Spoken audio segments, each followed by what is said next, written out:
Hello, আসসালামু আলাইকুম। সবাই কেমন আছেন? তো চলে আসলাম আজকে দুপুরে খাবার নিয়ে। শুরুতেই প্লেটে গরম গরম ভাত আর সাথে নিয়ে নিলাম পটল আলু ভাজি। পটল আলু ভাজি খেতে আমার কাছে ভালোই লাগে, কিন্তু এই পটলের মধ্যে যে বিচিগুলো, এগুলাই আমার খুবই বিরক্ত লাগে।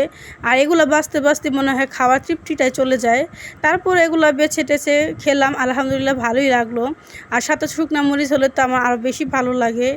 আর মরিচ আমার সবসময় অনেক পছন্দ, মানে ঝাল খাবারটা আমার বেশি ভালো লাগে।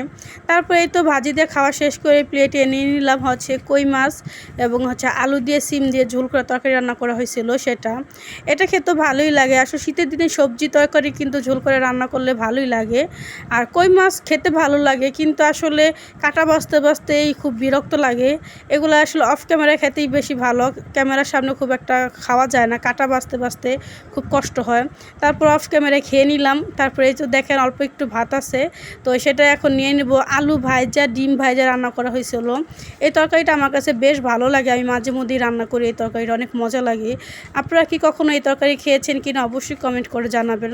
এই তো দেখেন আলু দিয়ে ডিম দিয়ে ভাত খেয়ে নিলাম। আসলে এখানে ডিম না হলেও হয়, শুধু আলু দিয়ে খেতেও দারুণ লাগে। তো আলহামদুলিল্লাহ, এটাই ছিল আমার আজকে দুপুরের খাবার।